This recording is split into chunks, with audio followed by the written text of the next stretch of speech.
Well, Tyrus, I appreciate your time today. Thanks so much for talking with me. Thanks, Jonathan. Glad to be here.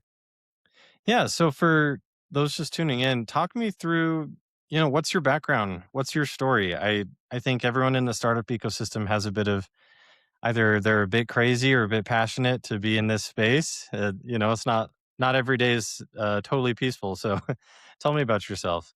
Yeah, I'm gonna give you the Campbell soup version because I could spend an hour laying out everything that I've done. So I'll start with losing my scholarship in 2006.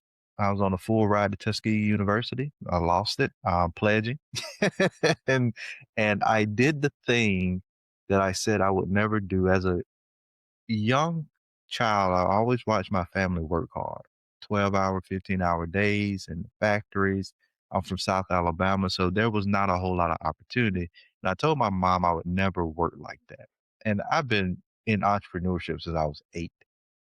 But I ended up going to college, going that same pathway everybody goes, lost my scholarship, and then I got 2 jobs, movie gallery and UPS. So I'm working 12-hour days and I'm doing what I never said I would. And I was like, okay, I can't keep doing this. What am I going to do?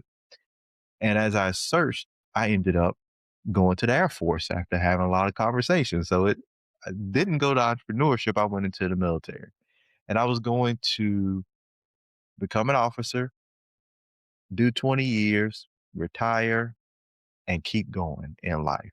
But then I was medically retired at 2 years and 6 months in. So for the audience listening, you got to be able to pivot and know when to pivot and how to pivot because life plans don't always go through. And from there, I went through and into GovCon work. So system integration engineering, system administration work, cybersecurity. And I still have a footprint there, but I learned that that wouldn't get me to wealth, generational wealth. So what did I do? I started a property management company. This was around 2014 when the market had rebounded from 2008. Everybody was getting into wholesaling, flipping, just the real estate was booming at that point. But I wanted to do something that didn't require a lot of income up front, which was property management.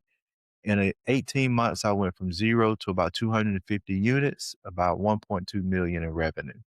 So I hit 7 figures in 18 months. From there, people wanted to know, how did you grow it so fast? And I kept growing fast. And another lesson is if you grow too fast, you can implode, which I did. 2019, I shut that business down. Didn't sell it because I didn't know. I didn't have the network. I didn't have the people in my ear saying to sell it, just stressed out.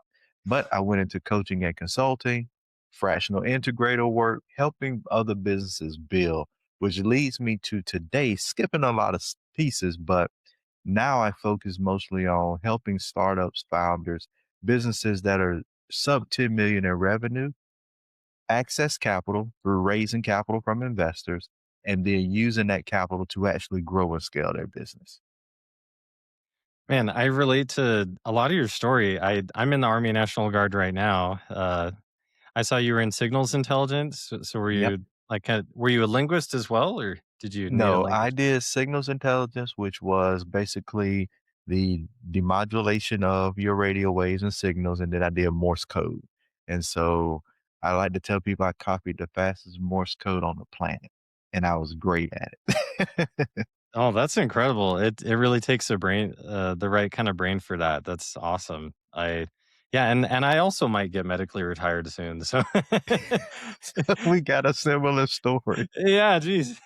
And I did real estate before that, and you were smarter at it. I went the expensive, painful way, and you did it. I think property management is the best way to get into it. So good for you, man. You saved yourself a lot of debt that I found. Well, that's incredible. So kind of tell me in more detail. What are you doing now? Like what organization um, are you affiliated with? What do you do, and why should people care? Yep. So Legacy Wealth Capital Group is the organization that I spend the most time in. Now I'm a partner in 5 other entities that I have ownership. And in most of those entities, I sit in the operations seat. So I sit in my gift and my superpower. But with legacy wealth, what we focus on is that my partners, they took a company public 20 years ago. They were one of the only minority owned publicly traded utility companies in the country. And so they speak the language of going public. That's their focus. They want to take 10,000 businesses public. I sit in the language of let's scale these businesses and get them to a position to where they can go public or they can acquire. So what we spend most of our time doing is just getting businesses investable and fundable systems, operations, marketing, hiring, like all of those components that a business needs. Because at the end of the day, business is very simple. You have a product or a service, you market it, you close or you sell it, and then you deliver. That's it. It's not rocket science. We Yeah. overcomplicate business way too much, but that's what we focus on. We created the legacy business operating system, which is our own unique system and methodology of taking businesses through a process to where they can raise capital, buy other businesses, or they can go public. And that's our goal. Now, I spend time in the other businesses. My wife and I own a translation company where we do English to Spanish and I think like 30 other languages. She heads that up. I own a GovCon business where we still do that system engineering, administration work. I'm developing a software, fund management software in another business right now. I got some LOIs out on some other things. So when you asked me before we start recording, do I have downtime? No, I got a lot going on. Well, and that's why I say anyone working in startups is there's some compulsion behind it, right? Like it just kind of bubbles out of you. And that's why I almost stumbled over how to ask you what do you do, because there's never a simple answer. Obviously, there's No, kind of like there's usually like a main thing, and then there's like a whole sphere around that. So I love that. So talk me through that because I think a lot of people might not be able to relate, or maybe they're actually in the same shoes and they just don't have any friends like you. So like what is your mindset as you take on projects or pursue things, and how do you structure your workload? 100%. So all people, businesses, everybody, we're going to go back to the basics and you really need to understand your vision. I know you've heard it before, but it's so key. Bob Proctor used to say that he could make decisions in 30 to 45 seconds. And I used to wonder why, like, how is that possible? And then, of course, he talked about Napoleon Hill, who made a really quick decision to give up everything, listen to Andrew Carnegie, and kind of go through and interview all these top people. But at the end of the day, Bob Proctor was like, if you're so clear on your vision, it is easy to make decisions. So for me, I filter everything through my life vision. What are the ultimate goals that I want for my life? Is generational wealth, safety, and security for my family. It is to be able to do the things that I love and not do the things that I don't want to do. It's anything that's moving me in the direction of getting to Arizona and enjoy hot weather. So when I think about opportunities that come up, I filter it through that lens of does it meet my life goals? Does it meet my family goals that we've set up together? And if it does, it's something that I move on quickly.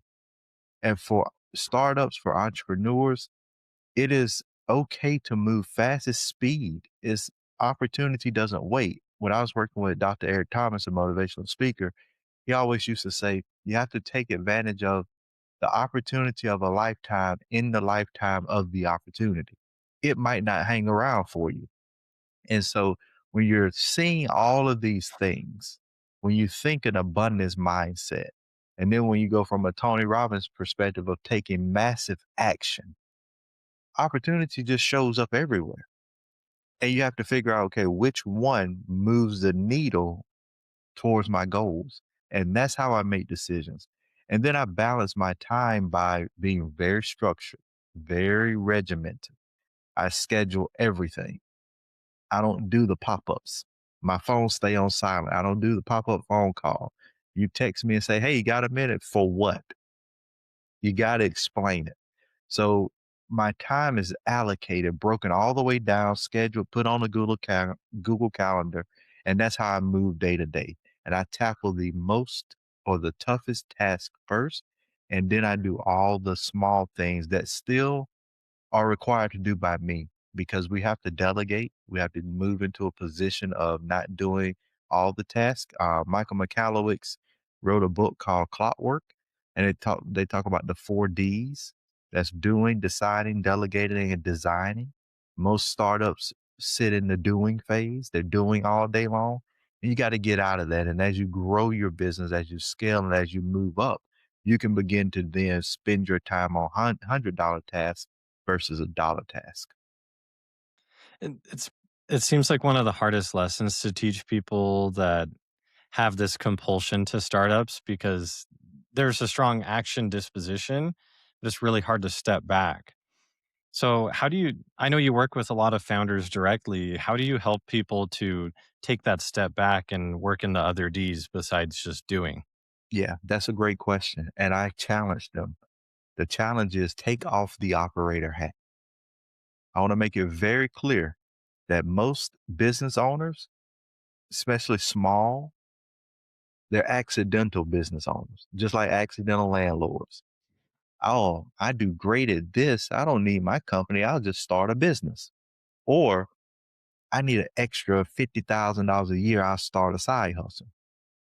With that mentality, you're an operator and you're going to move into that and do the doing, just do the work. I challenge them from the beginning to take off the operator hat and put on the investor hat.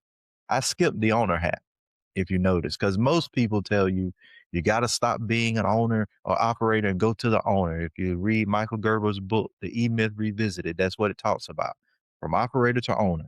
However, if you think like an investor, what does an investor think about? They think about assets. Mhm. They think about return on investment. So to me, business is not my baby. I don't love my businesses. Like I'm not in love with them. I look at them as tools, as an asset. So I challenge all owners to look at your business as an asset in a portfolio. Then they can actually start getting out of the weeds and sitting at a 30,000-foot level and say, you know what? I need the right people. I need the right systems. I need the right processes. And I need to design the future of this business so it can bring a return versus me being in the weeds, not able to move forward. It's such a good point because one of my favorite questions to ask a founder is, "Would you invest in your own company?"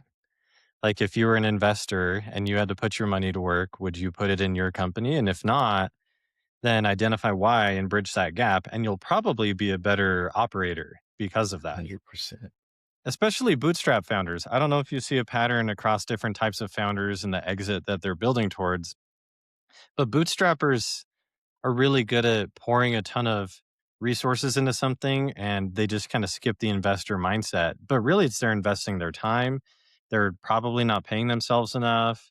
And like there's this long window where it, they're just not focused on the right things because you think you can just play the game forever. And it can be a trap. And it sounds like you see that as well. Oh, every day. That's why there's a low percentage of businesses that ever hit a million in revenue and an even lower percentage of businesses that hit 10 million in revenue. So the backbone, the 33 million ish businesses in the United States are small and they don't reach a million or 10 million in revenue. And I like to ask owners, what are you doing? Like, what are you doing it for? Because if you just want to make two or 300,000, get better skills and go get a better job. And you don't have to worry about any of the other stuff. A lot less stress.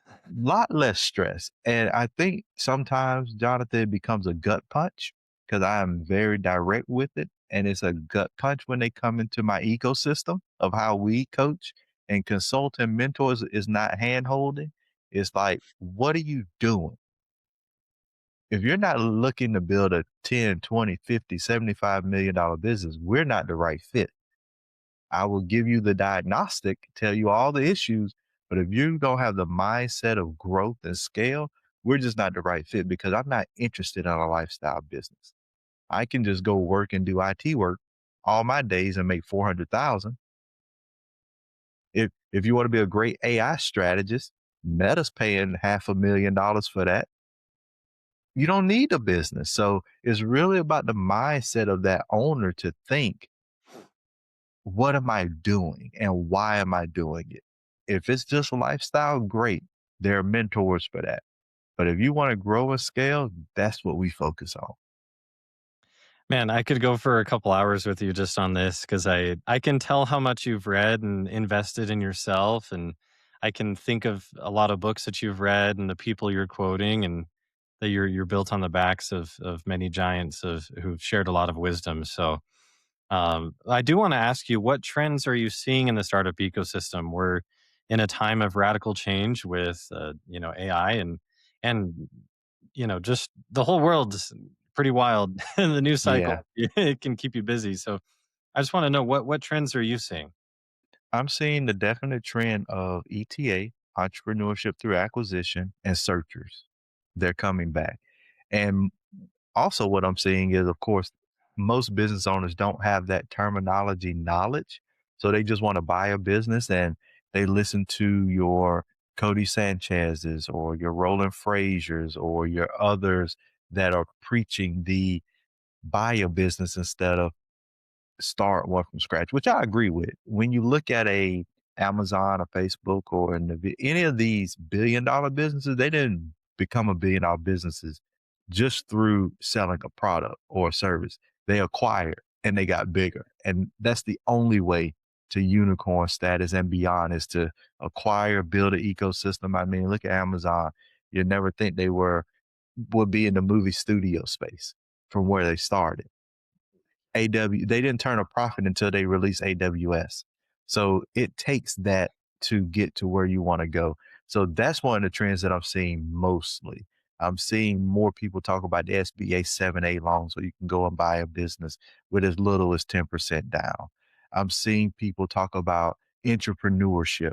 So maybe I don't want to be a business owner. Maybe I don't want to start a business, but maybe I can go run a business and get some equity in it. I'm seeing more ESOP programs being talked about.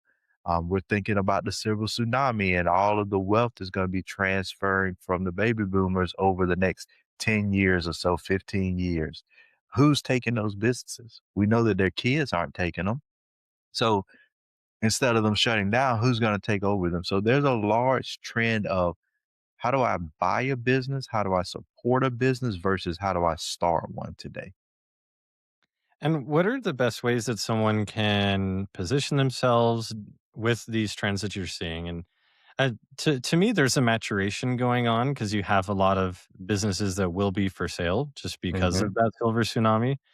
But you do have to kind of level up your chops to jump into something that's already operating where you can fumble around early on and maybe the mistakes don't cost as much besides time, but at least you're getting your lessons in, you're learning, and then you kind of grow with it. But if you don't grow with it, you can jump in and make more expensive mistakes faster, it seems.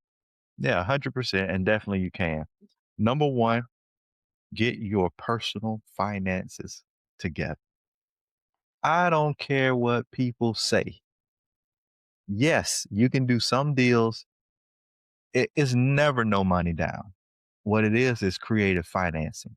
And you have to be a very good negotiator to do creative financing where you don't put anything out of your pocket. Very rare. The real estate world was full of that. Everybody trying to do no money down deals. Rarely work. Get your personal finances together. Get your credit score right. Because if you're leveraging any kind of bank loan, SBA backed loan, CFDI, they all gonna look at your credit. They're not gonna look at the business revenue and you're personally guaranteeing this stuff. So that's number one. Number two, to your point, invest in education where you can. I'm not saying you got to go be a part of somebody's mastermind, but at least start researching and learning the information of acquisitions. If you've never owned a business before, look at business basics and business fundamentals. You can go to the SBA or SBDCs, and they have free consulting. Go to them, get the basic business chops. Because to your point, when you jump into this acquisition and this business is running, you better hope that you retained the people that were key to running that business. Because if it was founder led, hard to take over and keep it going. You want to make sure there are employees there. I'm a fan of buying a business and installing a CEO. So you need to make sure those numbers work and make sure that that individual knows how to run a business. That way you're not in it. So you're a true investor. It's just like if you put your money into a VC firm or a PE firm or in a fund and they're buying things, you're not managing the day to day. Your money's in it. You want to think of business acquisition to that same point. How do I put some money into this business, bring it on, and make sure I have the right people in place? That way you can spend time studying, learning, and adding more information, designing your future, and just growing from there. I just agree on all fronts. And I know we're close to time. Could we take 5 more minutes and do a few rapid fire questions? Yeah, 100%. Awesome. So I want to follow up on what you just said. How can a someone's in entrepreneurship or they want to get into it? How can they attract working with a mentor like yourself? Showing that you actually do the work. So I attracted my first mentor by going, I'll give you two examples. I know these rapid fire were two quick answers. I attracted my first mentor by walking up to him and asking him targeted questions where he would know I had did some level of research. Huh. I attracted my first investor, $100,000 check. He gave it to me on the spot because I would talk about flipping a house all the time. He asked me, "Why aren't you doing it?" I said, "I don't have the money." And he said, "What would you do if you had the money?" And I was ready. You gotta be ready. You have to be knowledgeable to a point. You don't have to know everything, but nobody wants to mentor a person that they feel like they have to drag and handhold. So to attract a great mentor, you have to be ready to add value and to show up with some level of knowledge that show that you're worthy, for lack of better words, of being mentored. Yeah, it's easier to support someone that's in motion. They're taking action and you're just pointing it in the right direction, making it more efficient. I totally agree with you. And so you recently got started with startup science. Tell me, what is startup science going to help you to accomplish? Why did you choose to work with the startup science team? Yeah. Startup science uses a word that I like to use, ecosystem. I believe that the incubator accelerator space is fragmented. You got thousands of them. I mean, every time I look on LinkedIn, there's another one starting. And I sit on a lot of panels. I judge a lot of pitches. I support a lot of states. I support a lot of economic development centers, and they all have this gap. And this gap is software. It's a platform. It is a place to where all of a startup's information, their TAM, their SOM, their cap table, being able to attract investors, talk to mentors, none of that is in one place. There are makeshift tools out there that they try to use. And the common thing is startup owners feel overwhelmed. Founders are overwhelmed. They just have a bunch of notes on paper. What startup science is doing is taking all of that information and putting it into one place to where you can truly build an ecosystem where the coach or consultant, the incubator or cohort, the mentor, the investors, all of your data can live in one place.